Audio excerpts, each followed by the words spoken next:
मगध के राजा बिंबिसार की राजधानी राजगीर थी। बिंबिसार गौतम बुद्ध के सबसे बड़े प्रश्रयदाता थे। वे 15 वर्ष की आयु में राजा बने और अपने पुत्र अजातशत्रु संस्कृत अजातशत्रु के लिए राजपाट त्यागने से पूर्व 52 वर्ष इन्होंने राज्य किया। राजा पसेंदी की बहन और कोसल की राजकुमारी इनकी पत्नी और अजातशत्रु की माँ थी। खेमा, सीलव और जयसेना नामक इनकी अन्य पत्नियां थीं। विख्यात वारांगना अम्बापाली से इनका विमल कोंदन्न नामक पुत्र भी था। सुत्तनिपात अट्ठकथा के पब्बज सुत्त के अनुसार इन्होंने सन्यासी गौतम का प्रथम दर्शन पांडव पब्बत के नीचे अपने राजभवन के गवाक्ष से किया और उनके पीछे जाकर उन्हें अपने राजभवन में आमंत्रित किया। गौतम ने इनका निमंत्रण अस्वीकार किया तो इन्होंने गौतम को उनकी उद्देश्य पूर्ति हेतु शुभकामनाएं दी और बुद्धत्व प्राप्ति के उपरांत उन्हें फिर से राजगीर आने का निमंत्रण दिया। तिब्बतिक जटिल के परिवर्तन के बाद बुद्ध ने राजगीर में पदार्पण करके अपना वचन पूरा किया। बुद्ध और उनके अनुयायी राजकीय अतिथियों की भांति राजगीर आए। बुद्ध और उनके अनुयायियों के लिए वेलुवन उद्यान दान में देने के अपने प्रण की पूर्ति दर्शाने के लिए बिंबिसार ने बुद्ध के हाथ स्वर्णकलश के पानी से धुलवाए। अपीचय आगामी 33 वर्षों तक बिंबिसार बौद्ध धर्म के विकास में सहायक बने।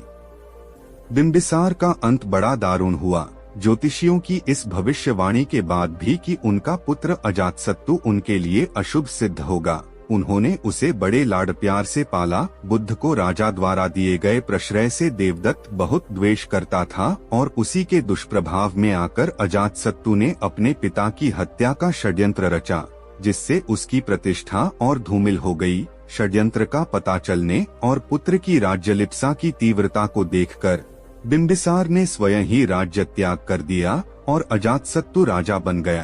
परंतु देवदत्त द्वारा पुनः उकसाए जाने पर नए राजा ने बिंबिसार को बंदी बना लिया। चूंकि बिंबिसार को केवल भूखा रखकर ही मारा जा सकता था, उन्हें एक गर्म कारागार में भूखा रखा गया। खेमा, अजातशत्रु की मां के अतिरिक्त किसी को उनसे मिलने की अनुमति नहीं थी। पहले खेमा अपने परिधान में एक सुवर्ण पात्र में भोजन छिपाकर ले गईं। उसका पता चलने पर वे अपने पादत्राण में भोजन छिपाकर ले गईं। उसका भी पता चल गया तो उन्होंने अपने शिरोवस्त्र मोली में भोजन छिपाकर ले जाना चाहा। उसका भी पता चला गया तो वे सुगंधित जल में स्नान करके अपनी देह को मधु से लेप कर गईं, जिससे वृद्ध राजा उसे चाट लें और बच जाए। पर अंतत यह भी पता चल गया और उनका भी प्रवेश निषेध कर दिया गया। फिर भी चलध्यान योग से बिंबिसार जीवित रहे। जब पुत्र को पता चला कि पिता यूं सरलता से प्राणत्याग नहीं करेंगे तो उसने कारागार में कुछ नाइयों को भेजा। बिंबिसार ने सोचा कि अंतत पुत्र को अपनी भूल का अनुभव हुआ और वह पश्चाताप कर रहा है। उन्होंने नाइयों से अपनी दाढ़ी और बाल काटने को कहा ताकि वे भिक्षुवत जीवन यापन कर पाएं, पर नहीं। उन नाइयों को इसलिए भेजा गया था ताकि वे बिंबिसार के पैरों को काटकर उनके घावों में नमक और सिरका डाल दें और तत्पश्चात उन घावों को कोयलों से जला दें। इस प्रकार बिंबिसार का चलध्यान रोक दिया गया और वे दुखद मृत्यु को प्राप्त हुए। बुद्ध के सौतेले भाई तथा उनकी माता की छोटी बहन के पुत्र नंद जिस दिन जनपद कल्याणी के साथ परिणय सूत्र में बंधने वाले थे, उसी दिन बुद्ध उनके महल में पहुँचे। फिर उनसे अपने भिक्षाटन के कटोरे को उठा अपने साथ अपने विहार ले आए। विहार लाकर बुद्ध ने उन्हें भी भिक्षु बना दिया। नंद ने भी भिक्षुत्व स्वीकार किया, किंतु उनका मन बार बार जनपद कल्याणी की ओर खींच जाता था। एक दिन बुद्ध नंद को हिमालय की सैर कराने ले गए। वहां उन्होंने एक जली हुई बंदरिया का मृत शरीर देखा। नंद से पूछा, क्या जनपद कल्याणी इससे भी अधिक सुंदर है? नंद ने कहा, हाँ। तब बुद्ध उन्हें आकाश मार्ग से उड़ाते हुए तावतिंस लोक ले गए, जहाँ सबक, शक्र, इंद्र और उसकी अपूर्व सुंदरियों ने उनकी आवभगत की। बुद्ध ने तब नंद से पूछा, क्या जनपद कल्याणी इन सुंदरियों से भी सुंदर है?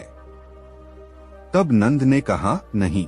बुद्ध ने नंद के सामने तब यह प्रस्ताव रखा कि यदि वे भिक्षु की चर्या अपनाएंगे तो उनकी शादी शक्ति की किसी भी सुंदरी से करा देंगे। नंद ने बुद्ध का प्रस्ताव मान लिया। नंद के साथ जब बुद्ध अपने विहार पहुँचे तो वहां उपस्थित 80 भिक्षुओं ने नंद से उनके भिक्षुत्व की प्रतिज्ञा के संदर्भ में प्रश्न किया। तब नंद का मुख लज्जावंत हो गया। वे अपनी पूरी शक्ति के साथ अरहत्व की साधना में जुट गए और अंतत अरहत बनने का लक्ष्य प्राप्त कर ही लिया।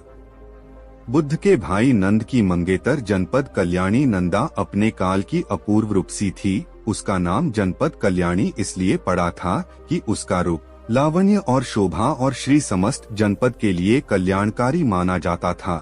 नंद से उसका प्रगाढ़ प्रेम था और उनसे शादी की आशा में वह फूले न समा रही थी।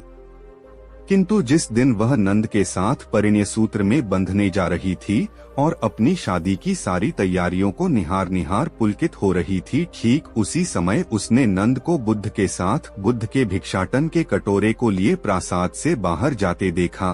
फिर बहुत देर तक उनके लौटने की राह तकती रही। देर शाम तक नंद वापस न लौटे। तभी अचानक उसे यह सूचना दी गई कि नंद भी गृहस्थ त्याग भिक्षु बन चुके थे। इस सूचना से जनपद कल्याणी नंदा को गहरा आघात लगा और वह मूर्छित हो गई।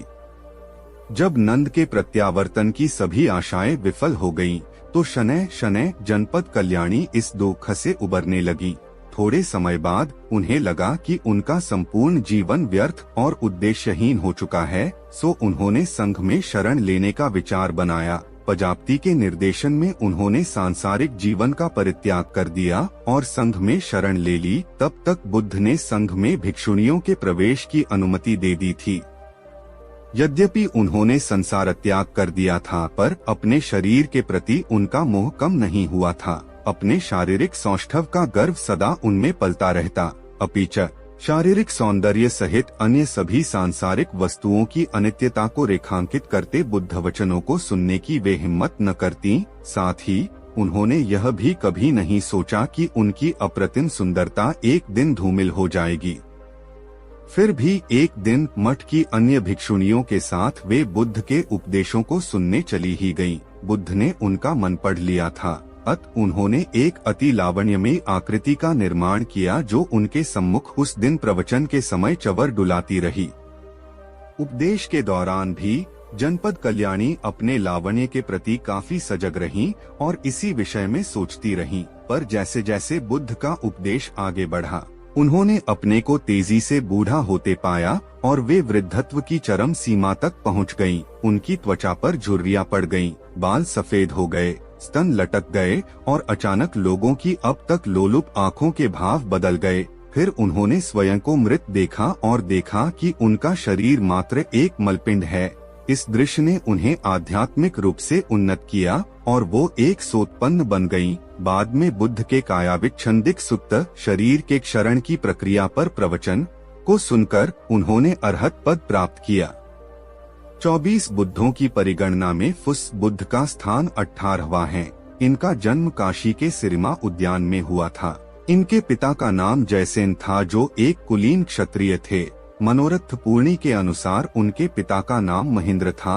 उनकी एक बहन थी और 3 सौतेले भाई। इनकी पत्नी का नाम किसागोतमा था, जिससे उन्हें आनंद नाम के पुत्ररत्न की प्राप्ति हुई थी। परंपरा के अनुसार उनकी लंबाई 58 हाथों की थी तथा वे गरुड़, हंस तथा सुवम्नभार नामक 3 प्रासादों में 6000 वर्षों तक रहे।